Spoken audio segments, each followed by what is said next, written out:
बाजार में निचले स्तरों से शानदार रिकवरी, हरे निशान में लौटे निफ्टी और सेंसेक्स। सरकारी बैंक में जोरदार तेजी, निफ्टी बैंक दिन के निचले स्तर से 550 पॉइंट रिकवर। मिड कैप भी संभलने की कोशिश में। दूसरी तिमाही में सुस्त नतीजों के बाद टाटा एलेक्सी 8% टूटा। 4 तिमाहियों के औसत से कम रही constant currency revenue growth. Management ने यूरोप कारोबार को लेकर जताई चिंता। उधर मॉर्गन स्टैनली ने अंडरवेट किया 5800 का टारगेट। आ जाएंगे एसीसी के नतीजे, 76% घट सकता है मुनाफा। मार्जिन पर भी तगड़ा दबाव संभव, लेकिन रेवेन्यू में हल्की बढ़त मुमकिन। पीवीआर के नतीजों का भी रहेगा इंतजार। नतीजों से पहले दोनों शेयर्स में कमजोरी। 4, 3, 2, 1।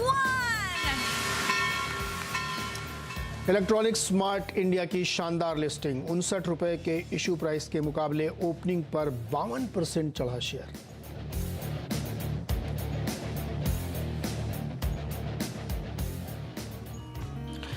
स्वागत है आपका ट्रेडर्स हॉटलाइन में। और आज आपका सौदा कैसे बने इस पर हम बातचीत करेंगे। और आप फटाफट 7045220000 पर सवाल अपने भेज सकते हैं। अगर कैश का है तो कैश लिखिएगा, एफओ का है तो एफओ ज़रूर लिखिएगा। और ट्विटर पे आप मेरे हैंडल पे जाके सवाल भेज सकते हैं। हम कोशिश करेंगे ज़्यादा से ज़्यादा सवालों के जवाब देने की। और आज आपके सवालों का जवाब देंगे manasjaiswal.com के मानस जायसवाल। मानस, बहुत बहुत स्वागत है आपका। मार्केट एक बढ़िया तेज़ी के साथ कामकाज कर रहा है। बढ़िया तेज़ी मैं इसलिए कर रहा हूँ क्योंकि ओपनिंग अच्छी नहीं थी, उसके बाद बहुत ही शानदार रिकवरी हुई है। क्या ये रिकवरी सस्टेन करेगी और निफ्टी में लॉन्ग बनाना चाहिए? देखिए नीरज जी, सबसे पॉइंट ये है कि जब मॉर्निंग में गिरावट देखने को मिली तो वो गिरावट निफ्टी के 100 डे मूविंग एवरेज के आसपास थमी और वहां से हमने वी शेप रिकवरी देखी है। अब पॉइंट ये है कि एक बार निफ्टी 17,250 के स्तर को ब्रीच कर दे, क्योंकि वहां पर ही 20 डे और 50 डे मूविंग एवरेज आते हैं। वहां पर इंटरडे चार्ट पे एक रेजिस्टेंस दिखता है। तो अगर ये 17,250 के ऊपर निकलेगा तो बिल्कुल आपको 17,400 और उसके बाद शायद 17,470 तक के भाव देखने को मिल जाएंगे। तो नजर रखिए, फिलहाल के लिए ट्रेड लेने की जरूरत नहीं है, लेकिन अगर 17,250 के लेवल्स ब्रीच हो तो 17,175 के स्टॉप लॉस से खरीदारी करने के मौके होंगे। लेकिन स्ट्रेंथ है बैंक निफ्टी में। देखिए बैंक निफ्टी ने लास्ट सेशन में भी आउट परफॉर्म किया था और आज भी बहुत क्लियरली आउट परफॉर्मेंस दिखता है। लास्ट सेशन के हाईज को स्टॉक ने इंडेक्स ने ऑलरेडी ब्रीच कर दिया है। 20 डे मूविंग एवरेज के ऊपर ट्रेड कर रहा है और मेरा समझना है कि आपको यहाँ पर 700 से 800 पॉइंट की रैली करंट लेवल से भी देखने को मिल सकती है। तो बैंक निफ्टी में बिल्कुल खरीदारी करने की राय रहेगी। 39,300 के नीचे आपको स्टॉप लॉस रखना है और ऊपर की तरफ 40,270 290 तक के टारगेट सेट करने हैं। तो बैंक निफ्टी में ऊपर 40,000 के ऊपर सकता है और निफ्टी में आप 17,250 पार करने के बाद ही लॉन्ग पोजीशन बनाया। अभी 17,230 पे करा, 20 पॉइंट इंतजार करिए। जब 50 क्रॉस हो जाए तब आपको लॉन्ग पोजीशन बनी। मानस, एक जनरिक सवाल मेरे दिमाग में आ रहा है। पिछले कुछ समय से मार्केट का जो बिहेवियर है उसको प्रिडिक्ट करना समझना बड़ा कठिन हो गया है। तो जो इसका ये बिहेवियर है, ये चार्ट पैटर्न के हिसाब से ही चलता दिखता है आप लोगों को, या कहीं कहीं इसमें सरप्राइज ज़्यादा आ रहे हैं आजकल? देखिए सरप्राइज सबसे ज्यादा आ रहे हैं। जो मॉर्निंग में गैप अप और गैप डाउन ओपनिंग होती है उसको प्रिडिक्ट करना मुश्किल हो रहा है। और फिर अगर आप देखिए तो पिछले 15 सेशन देखिए तो ये कंसोलिडेशन है और कंसोलिडेशन में हमेशा आपको प्रिडिक्ट करना थोड़ा मुश्किल होता है। एक ही रेंज में निफ्टी ट्रेड कर रहा है। 17,400 450 के आसपास रेजिस्टेंस है, 16,900 के पास आसपास सपोर्ट है। तो 500 पॉइंट की रेंज में निफ्टी ट्रेड कर रहा है तो डेफिनेटली हमेशा एक ट्रेडर को एक साइडवेज मार्केट में ट्रेड करना सबसे मुश्किल होता है। ट्रेंडेड मार्केट में तो किसी भी साइड पे हो आप ट्रेड कर सकते हैं, लेकिन साइडवेज मार्केट में ट्रेड करना मुश्किल होता है। लेकिन इस मार्केट का जो डिफरेंट पॉइंट है वो ये है कि जो गैप अप और गैप डाउन है वो डेफिनेटली स्टॉप लॉस हिट कर जाते हैं। तो वो एक दिक्कत का बिल्कुल सबब बना हुआ है। और कहते हैं लोग कि गैप अप या गैप डाउन या ओवरनाइट ही पैसा बनता है, और ये इस वक्त का सबसे बड़ा चैलेंज है, क्योंकि गैप अप गैप डाउन पता नहीं चल पा रहा है इसमें क्या हो रहा है। फटाफट चलिए सवाल लेते हैं कुछ। राजीव चौधरी ग्वालियर से हमारे साथ जुड़ रहे हैं। राजीव जी नमस्कार, सवाल बताइए अपना। सर गुड मॉर्निंग जी सर, कैसे हो सर? मैं एकदम बढ़िया, आप कैसे? दो सवाल है। एक सर सीडीएसएल है मेरे पास में, ये 300 शेयर है सर। इसका एक मेरे को 3-4 साल के लिए होल्ड करना है। और एक सर मेरे पास में बीएससी है, बीएससी को मैं एवरेज कर सकता हूँ क्या इस लेवल पे, या 2-3 साल के लिए? दोनों शेयर में मैं मतलब लॉन्ग टर्म के लिए थे, तो सर वही थोड़ा दोनों पे जानना चाह रहा था। मानस सीडीएसएल 1280 पे ले रखे हैं, लंबे समय के लिए रुक सकते हैं, कोई दिक्कत नहीं, और बीएससी में भी?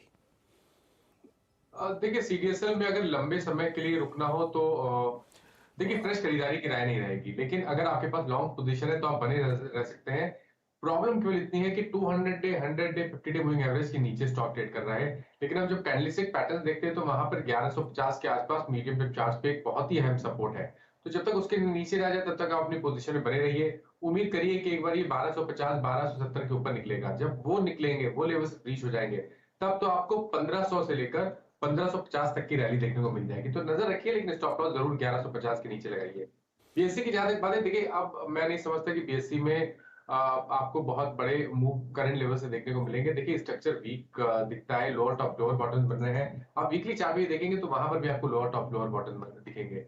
अब एक बहुत ही अहम सपोर्ट है 550 का, अगर उसके नीचे फिसला तो गिरावट बढ़ेगी, इसलिए वहां स्टॉप लॉस जरूर लगाएं। और मेरे हिसाब से तो उछाल पे एक बार एग्जिट कर जाए और 645 के लेवल्स ब्रीच हो, उसके बाद ही यहाँ पर खरीदारी करें। तो ये रही दोनों सवालों पर राय। और एक और सवाल क्विकली लेते हैं। अमिताभ सिंह हमारे साथ हैं दिल्ली से। अमिताभ जी नमस्कार, बताइए क्या सवाल है? Good morning sir.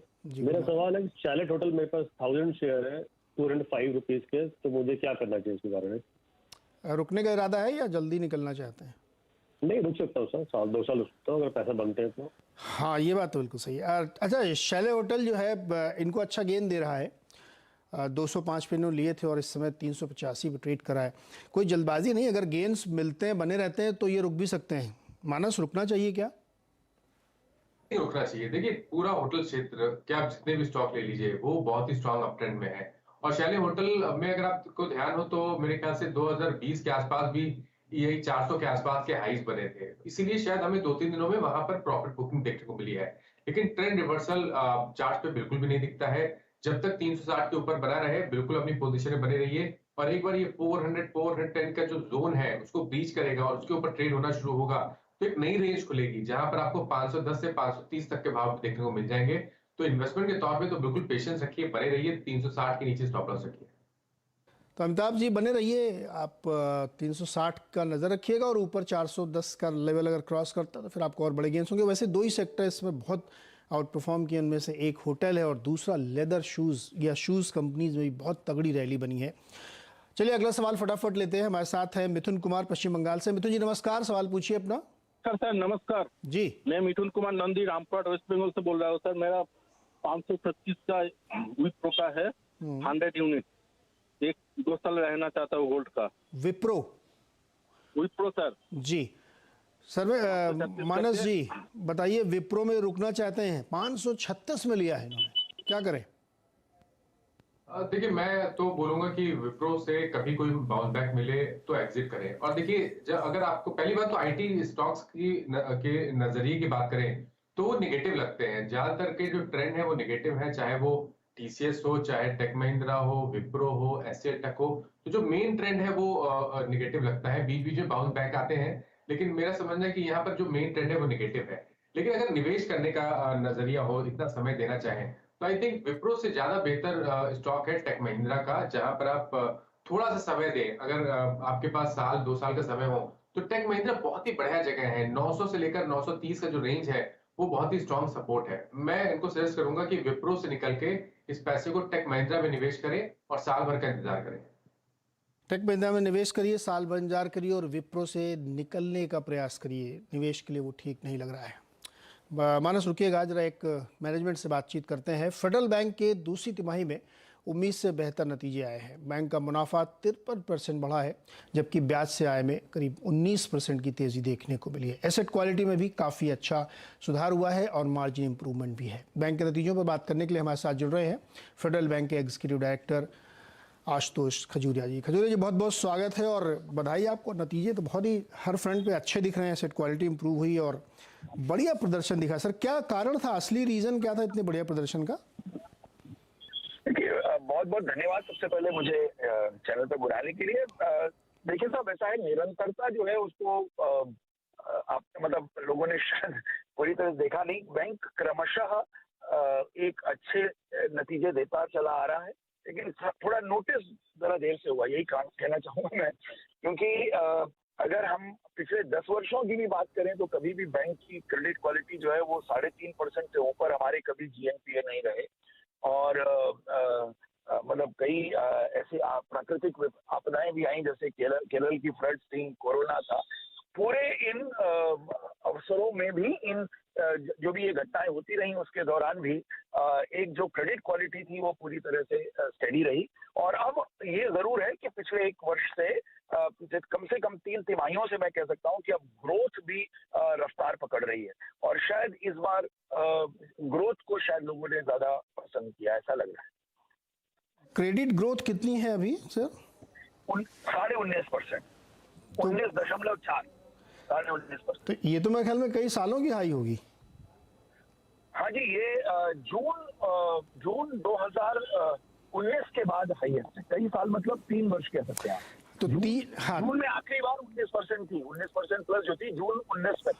जून 19 के बाद इतनी बड़ी ग्रोथ क्रेडिट देखने को मिली। और मैं एक्सपेक्ट कर रहा हूँ कि इसमें रिटेल, कॉर्पोरेट सभी तरीके की ग्रोथ दिखने को मिली, क्योंकि गवर्नर साहब ने भी बताया था कि क्रेडिट ग्रोथ पिकअप कर रही है। खजूरिया सर, एक सवाल। जी बोले। ये मैंने कहा बहुआयामी है। अगर आप कृषि से लेकर और खुदरा लोनों की तरफ देखें, लोन्स की तरफ भी देखें, retail loans, commercial banking, business banking, जो मतलब कि छोटे स्तर के व्यावसायिक ऋण जो होते हैं जिन्हें हम बिजनेस बैंकिंग कहते हैं, और फिर जो मझोले स्तर के होते हैं कमर्शियल बैंकिंग, उनमें ग्रोथ काफी अच्छी रही। और पर्टिकुलरली खासतौर से इस तिमाही में कॉर्पोरेट ग्रोथ भी बहुत अच्छी रही। ओके। और 19 क्वार्टर के हाई पर एनआईए में, 20 क्वार्टर के लो पर GNPA, ये भी बहुत अच्छा है। मतलब चारों तरफ आपने बहुत बढ़िया किया है आशुतोष जी। लेकिन अब मेरा सवाल ये है कि जो ट्रेजेक्ट्री थी प्री कोविड लेवल ब्याज दरों की, रेपो रेट के संदर्भ में कह रहा हूँ, वो पार हो गई है। और लगातार मौसम और माहौल ऐसा बना हुआ है कि अमेरिका के दबाव में ब्याज दरें भारत में भी बढ़ानी पड़ेंगी। ऐसे में कोई असर दिख रहा है आपको क्या? कोई साइंस आपको दिख रहे हो कि आगे चिंता हो सकती है? देखिए, आज की जो अगर आप ग्लोबल इकोनॉमी की बात करें, अगर पूरे विश्व स्तरीय अर्थव्यवस्थाओं की बात करें, तो आप किसी तरह से पूरी तरह से डीकपल नहीं हो सकते। ये सच है कि किसी ज्योग्राफी में उसका प्रभाव ज्यादा होता है और किसी में कम होता है। मैं इससे नकारता नहीं हूँ, लेकिन ये सच है कि एक तरह से भारत की जो अर्थव्यवस्था है एक आइलैंड की तरह फिलहाल नजर आ रही है, जबकि बाकी सब जगह मुद्रास्फीति जो है वो कभी अतीत में इतनी ज्यादा नहीं देखी गई थी। भारत में चूंकि ये विकासशील देश है, पहले भी कभी हम जो है 7-8% की, ऐसा नहीं कि मुद्रास्फीति हमने कभी देखी नहीं। इनके यहाँ जरूर पश्चिम देशों की बात कर रहा हूँ, पश्चिमी अर्थव्यवस्थाओं में जरूर 1980 के दशक के बाद इस तरह की मुद्रास्फीति कभी नहीं देखी गई थी। तो थोड़ा सा अंतर है वहाँ की स्थिति में और यहाँ। वहाँ ग्रोथ की अब तलाश करनी पड़ेगी, क्योंकि जो मुद्रास्फीति बढ़ी है उसने, और उसकी वजह से जो इन्होंने अपनी पॉलिसी। भारत में देखिए 7% से ऊपर का हम ग्रोथ टारगेट लेके चल रहे हैं GDP का। 7.5% हमारी बॉन्ड यील्ड है, 7.5% के आसपास इन्फ्लेशन है। ये सब ट्रिपल सत्ते चलते नहीं है, किसी को तो नीचे होना पड़े तभी ऊपर जाएंगे। तो सवाल ये है कि क्या जिस तरह से इंटरेस्ट रेट बढ़ रहे हैं भारत में, तो ये जो 19-19.5% की क्रेडिट ग्रोथ आप मेंटेन करके चल रहे हैं, ये सस्टेन हो पाएगी आने वाले तिमाहियों में? जी, आपने बहुत अच्छा जो है प्रश्न पूछा है। मैं इसमें ये बताना चाहूंगा कि अगर आप मुद्रास्फीति देख रहे हैं अतीत की 7.5 या 7.40 जो आपने बताया, वो पिछले माह की बताई। अगर आप प्रोजेक्शन देखें जो कि भारतीय रिजर्व बैंक ने अपनी पिछली 2 जो अपने के क्रेडिट रिव्यू थे, उसमें मॉनेटरी पॉलिसी रिव्यू थे, उसमें उन्होंने वो फैन दिखाया है, और उसके हिसाब से अगर आप देखें तो ऐसा लगता है कि दिसंबर के आखिर तक, यानी आने वाले 2 महीनों में ही आपकी मुद्रास्फीति जो है वो 6 के आसपास पहुंच जाएगी। उन्होंने तो कहा 6 के नीचे आ जाएगी, लेकिन चलिए उसमें अगर थोड़ी त्रुटि भी रह गई अगर, और या कहीं मतलब कोई आकस्मिकताएं भी आ जाती हैं, एक्सीडेंसीज आ जाती है, तो आप समझ लीजिए 6 नहीं तो 6.5 रहेगा, लेकिन वो ढलान की ओर ही रहेगी। और ये मुझे लगता है मार्च आने तक 5.5 के करीब भी पहुंच जाएगी। तो आपके 3 सप्ताहों वाली जो बात थी, वो मुझे लगता है कि बिग फिगर 5 हम मार्च के आखिरी तक देख रहे हैं। और जब वो उस स्थिति में पहुंचती है, तो आपको ऐसा नहीं लगता कि मुझे तो लगता है कम से कम कि जो नीतिगत ब्याज की दरें हैं, जिन्हें आप पॉलिसी रेट्स बोलते हैं, रेपो या उससे जुड़े हुए जो MSF या SDF वगैरह के जो रेट्स हैं अर्थव्यवस्था में, वो उनका बढ़ना भी रुक जाएगा, और फिर शायद आगे अर्थव्यवस्था को विकास। आशुतोष जी मैं बिल्कुल आपकी बात से सहमत हूं कि आगे के प्रोजेक्शंस ये दिए गए, लेकिन मैं अपना सवाल दोबारा दोहरा रहा हूं। 19.5% की आपकी क्रेडिट ग्रोथ, 20 क्वार्टर के हाई के NIM सस्टेन होंगे अगले क्वार्टर्स में? बिल्कुल, जरूर। फाइनेंशियल ईयर क्लोजिंग आप इसी ग्रोथ पे करेंगे? हमारे बैंक की नहीं, मैं तो पूरी बैंकिंग इंडस्ट्री के लिए कह रहा हूँ कि पूरी बैंकिंग इंडस्ट्री का भी आप इस वर्ष का मार्च के आखिरी तक देखेंगे कि क्रेडिट ग्रोथ जो है वो 16 के ऊपर चल रही है।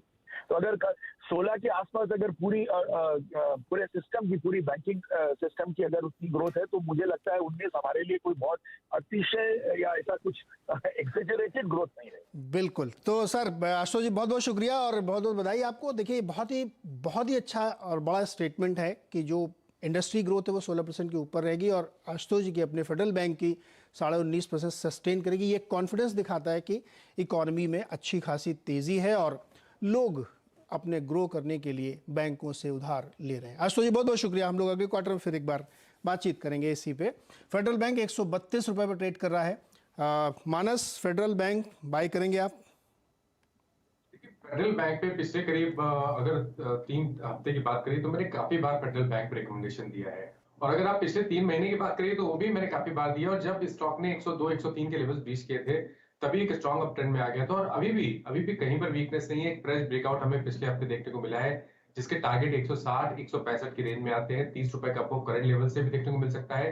करंट लेवल्स पे भी एक पोजिशनल ट्रेड लेना चाहिए। 122 का स्टॉप लॉस लगाएं और 160-165 के टारगेट सेट करें। 160-165 के टारगेट, 122 का स्टॉप लॉस। फेडरल बैंक में अभी आपने मैनेजमेंट को सुना जो काफ़ी बुलिश हैं और उनको लगता है कि जो क्रेडिट ग्रोथ है ये सस्टेन, न सिर्फ सस्टेन करेगी और इससे बेटर भी हो सकती है मार्च क्वार्टर तक। तो ये रहा इस पर राय। चलिए अब अगले सवाल की तरफ बढ़ते हैं। अमित रावल हमारे साथ हैं अहमदाबाद से। अमित जी नमस्कार, सवाल पूछिए अपना। Good morning sir. Good morning sir, I am really a big fan of yourself and जो लखनऊ से मानस जायसवाल जी है sir, is really a true gem for all the retail investors. जी मानस जी हैं, अभी आपके सवाल का जवाब वही देंगे, बताइए। हाँ सर, मुझे दो चीज पे पूछना है। मेरे पास गेल है 2000 shares at the rate of 88 और मैं केम्स परचेस करना चाहता हूँ sir for the target of 3000। तो ये 2 क्वेश्चन है। और सर दूसरा, IEX के मैनेजमेंट को और गेल के मैनेजमेंट को हम लोग CNBC से आवाज से बुला के करंट स्टेटस नहीं पूछ सकते सर? सर मैं आपको ये बता दूं, ऑनर ही बता दे रहा हूं मैं आपको। गेल को मल्टीपल रिक्वेस्ट में डाल चुका हूं, बात नहीं कर रहे। क्यों नहीं कर रहे मुझे नहीं पता, बिजी होंगे या कोई और रीजन होगी। IEX को बोल सकते हैं? IEX को भी मैं बोलता हूं। मैं हमारी तरफ से मैंने 1:30 बजे एक शो ही है मेरा जिसका नाम है KYC, नो योर कंपनी। हम उस पर सबको रिक्वेस्ट डालते हैं, लेकिन सरकारी कंपनियां खास तौर पे थोड़ा सा रिलेक्टेंट होती हैं या उनको संकोच होता है या किसी भी कारण से वो नहीं आती हैं। ऑयल कंपनी जो मेरा सेक्टर है सबको मैंने रिक्वेस्ट डाल रखी है, कोई आने को तैयार नहीं है। मैं फिर से गेल को डलवाऊंगा। मोदी जी को एस्केलेट करो सर, मोदी जी को एस्केलेट करो। इतने ऊपर जाने की जरूरत नहीं। मैं मैनेजमेंट से दोबारा रिक्वेस्ट करूंगा कि दर्शक जानना चाहते हैं, इन्वेस्टर जानना चाहते हैं, उस पर बात होनी चाहिए और IEX को भी कोशिश करेंगे। चलिए अब जवाब लेते हैं। गेल का जवाब दीजिए मानस पहले इनको। देखिए पहले तो इतने अच्छे वर्ड्स के लिए बहुत बहुत धन्यवाद आपका। गेल की जहां तक बात है, देखिए गेल का जो हम मेन ट्रेंड की बात करें तो वो निगेटिव है, क्योंकि वहां पर आपको lower top lower bottoms clearly दिखते हैं। 20-डे मूविंग एवरेज के नीचे ट्रेड कर रहा है और अभी भी ऐसा नहीं लग रहा है कि कहीं पर बॉटम हुआ है। पिछले हफ्ते हमने गिरावट देखी और वापस अपने स्टॉक अपने पिछले लोज 84, 83.5 के आसपास आ गया है। मेरा समझना है कि जब तक कि 92-93 के ऊपर ना निकले यहाँ पर ट्रेंड बुलिश नहीं होगा। तो अगर आपके पास पोजीशन है तो आप 83 का स्टॉप लॉस जरूर रखें। फ्रेश लॉन्ग की तैयारी आपको केवल 92 रुपए के ऊपर करनी है। ओके, एक सवाल इनका और था। दूसरा स्टॉक कौन सा था आपका रावल जी? केम्स बात बाय कर सकते हैं क्या सर? केम्स के लिए थोड़ा डिटेल जरा बताओ। कैम्स मानस, CAMS बिल्कुल खरीद सकते हैं। देखिए अगर देखिए पहले तो समझिए कि पिछले मेरे ख्याल से 6 महीने में क्या हुआ। 6 महीने में स्टॉक लगातार कंसोलिडेट हो रहा था 2600 और नीचे की तरफ 2200 रुपए की रेंज में, और अब कहीं ना कहीं चार्ट पे ऐसा लगने लगा है कि बॉटम फॉर्मेशन हो गया और अब एक नेक्स्ट मूव के लिए तैयार हो गया स्टॉक। तो कैम्स पे खरीदारी करने की राय रहेगी। करंट लेवल्स पे खरीदारी करिए। मैं निवेश की बात कर रहा हूँ। आपको स्टॉप लॉस 2300 रुपए के नीचे रखना है, लेकिन टारगेट बड़े सेट करने, क्योंकि गिरावट भी बड़ी थी। तो जब रिट्रेस होगा तो भी आपको शायद 3200 रुपए से लेकर 3400 रुपए तक के भाव देखने को मिल जाएंगे। इसलिए 6 महीने के लिए खरीदारी करने की राय रहेगी। 2300 रुपए का स्टॉप लॉस लगाएं। तो ये दोनों सवालों पे आपकी राय थी। एक सवाल ट्विटर पे लेते हैं, अंकित गौरव है। मानस, इन्होंने एक्सिस बैंक की 820 की कॉल के 2 लॉट ले रखे हैं, अक्टूबर एक्सपायरी की है। 18.5 पे इन्होंने लिए हैं। करेंटली शायद 12.15 के आसपास चल रहा है। क्या करना चाहिए इनको? देखिए बने रहना चाहिए। देखिए एक्सिस बैंक में जो रेजिस्टेंस पिछले 3 दिन से हम देख रहे हैं उसका एक बहुत बड़ा रीजन ये है कि मल्टीपल रेजिस्टेंस है। पहले भी हमने 820 के आसपास के हाई एक्सिस बैंक में देखे हैं और इसीलिए वहां पर एक प्रॉफिट बुकिंग देखने को मिल रही है, इसलिए कंसोलिडेशन देखने को मिल रहा है, गिरावट नहीं देखने को मिल रही है। तो ट्रेंड नेगेटिव नहीं है, केवल एक प्रॉफिट बुकिंग है और कंसोलिडेशन के बाद जब स्टॉक 820 के ऊपर निकलेगा तब एक नई रैली देखने को मिलेगी जिसमें 880 और उसके बाद 895 तक के भाव देखने को मिल जाएंगे। इसलिए बने रहिए। स्टॉप लॉस अगर ऑप्शन में आप आई थिंक कैश प्राइस पे रखिए, स्टॉप लॉस 775 के नीचे के ऊपर ट्रेड करता रहे तब तक बने रहिए। 775 के नीचे जाए तो अपनी कॉल की पोजीशन से निकल जाए। ओके, एक क्विक सवाल और लेते हैं। रोहित यादव ने ट्विटर पर लिखा है कि JTKT इनके पास 1000 शेयर हैं 110 रुपए वाले, क्या करना चाहिए इनको? होल्ड करें या 1-2 हफ्ते के लिए? तो एक दो हफ्ते के लिए तो बने रहिए। स्टॉक अपट्रेंड में दिखता है, हायर टॉप्स हायर बॉटम बन रहे हैं। हर गिरावट पे Neeraj ji stock 20 day moving average पे सपोर्ट लेता है। पैटर्न को देख के लगता है कि 122 रुपए पहला टारगेट होगा और शायद उसके बाद आपको 130 रुपए तक के भाव भी देखने को मिल जाएंगे। इसलिए बने रहने की सलाह रहेगी। 2 हफ्ते के लिए अगर आपको स्टॉप लॉस रखना हो तो वो 99 रुपीज के रहेंगे। तो रोहित यादव जी बने रहिए। स्टॉप लॉस टारगेट दोनों आपको बता दिएंगे। आप ट्रेंड में है स्टॉक। जीवी नायक बंगलुरु से हमारे साथ फोन लाइन पर जुड़ रहे हैं। नायक साहब बताइए क्या सवाल है आपका? Hello ji sir, I have bought Apollo Microtech. It has come in your Pandya ka funda. That time I purchased this share at 110 rupees. 100 I am holding it. Whether I should hold or book profit. Okay Manas, Apollo micro systems 100 shares है, 110 पे लिए था। इस समय इनको बहुत तगड़ा gain है, ऑलमोस्ट डबल से ज़्यादा स्टॉक है। क्या करना चाहिए इनको? होल्ड करें या निकल लें? अपोलो माइक्रो सिस्टम की प्राइस 229 के आसपास चली नीरज जी, मैं सही हूँ? जी बिल्कुल सही। बिल्कुल। तो देखिए ये बहुत ही स्ट्रॉन्ग चार्ट्स हैं और अभी कुछ अमेरिका से पिछले मंथ ही स्टॉक ने एक ब्रेकआउट दिया है जो 190-95 के ऊपर निकला है। अब हमें इस ब्रेकआउट के टारगेट सेट करने होंगे तो वो 285 के आते हैं। तो आई थिंक बिल्कुल बने रहिए। गिरावट मिले तो खरीदारी करिए और खरीदारी कर सकते हैं। स्टॉप लॉस लगाइए 190 के नीचे और बने रहिए। गिरावट मिले तो आई थिंक 210 से लेकर 220 एक बहुत ही बढ़िया रेंज है जहां पर आप स्टॉक को एक्यूमुलेट कर सकते हैं 190 के स्टॉप लॉस से 285 के टारगेट के लिए। Okay mister Nayak, you can keep on holding this stock, it's give you much better return right from now here on. अच्छा, एक सवाल ट्विटर पे और पूछा है किसी ने, इनको चाहिए इंड होटल मतलब इंडिया होटल्स, इंडियन होटल्स में मान के चल रहा हूँ कन्हैया ने, कि क्या ये सही समय है जब इंडियन होटल को खरीद लेना चाहिए? देखिए अगर पूरे होटल सेक्टर की बात करें नीरज जी तो ये एक ऐसा स्टॉक है जिसने इस सेक्टर को भी आउट परफॉर्म किया है। वहां पर भी बहुत बड़ी तेजी देखने को मिली है। पहले साइन मिले हैं अभी 2 दिन पहले जब 20 डे मूविंग एवरेज ब्रीच हुए और अब स्टॉक कोशिश कर रहा है 50 डे मूविंग एवरेज पे सपोर्ट लेने के लिए। वीकली चार्ट को देख के लगता है कि शायद करेक्शन थोड़ा सा डीप हो सकता है, परेशानी में आ सकता है स्टॉक अगर ये 306 के नीचे जाएगा तो 306 पे नजर रखिए। फिलहाल के लिए खरीदारी नहीं करनी है। या तो गिरावट मिले तो 280 के आसपास वहां पर आप खरीदारी कर सकते हैं थोड़ा मीडियम टर्म के लिए, और ये तो ब्रेकआउट मिले 322 के ऊपर तब खरीदारी करिए। अच्छा, एक रोहित सवाल जानना चाहते हैं, क्या बायोकॉन को लॉन्ग टर्म के लिए लिया जा सकता है क्या 2-3 सालों के लिए बायोकॉन? नहीं, मैं नहीं समझता कि बायोकॉन एक सही स्टॉक है 2-3 साल के लिए, क्योंकि यहाँ पर ट्रेंड नेगेटिव लगता है, लोअर टॉप लोअर बॉटम बन रहे हैं और किसी भी आप शॉर्ट टर्म चार्ट देख लीजिए, medium to long term chart देख लीजिए, कहीं हर चार्ट पे स्टॉक वीक लगता है। तो मेरी एडवाइस रहेगी यहाँ पर खरीदारी ना करें। अच्छा, किसी ने पूछा भी है कि अगर लॉन्ग टर्म के लिए लेना है तो क्या लेना चाहिए, तो आपकी नज़र में है कोई स्टॉक लॉन्ग टर्म के लिए? देखिए अगर ये बिल्कुल स्पेसिफिक फार्मा क्षेत्र की बात है तो मेरी जो नजर है वो सन फार्मा पे है। देखिए लॉन्ग टर्म चार्ट में बेहतरीन लगता है, कंसोलिडेशन के बाद स्टॉक निकला है और मेरा समझना है कि शायद ये 1150 तक के भाव को दिखा सकता है। तो अगर फार्मा क्षेत्र पे नजर है तो सन फार्मा में खरीदारी करनी चाहिए। करंट लेवल पे एक्यूमुलेट करिए, 920 के नीचे स्टॉप लॉस रखिए और 1150 के टारगेट सेट करिए। 1150 के टारगेट, 920 स्टॉप लॉस, सन फार्मा आप लॉन्ग टर्म के लिए ले सकते हैं। मानस की राय, मानस को अच्छा लगता है चार्ट पे, काफ़ी बेहतर। मानस बहुत बहुत शुक्रिया दर्शकों की मदद करने के लिए। थैंक्स। और बाजार पे नज़र डालिए, लगभग उसी लेवल पे बना हुआ है। 400 पॉइंट बैंक निफ्टी और 67 पॉइंट निफ्टी ऊपर है। इसी पे एक छोटा सा ब्रेक लेते हैं इस मोड पे, आगे होगा खिलाड़ी नंबर 1।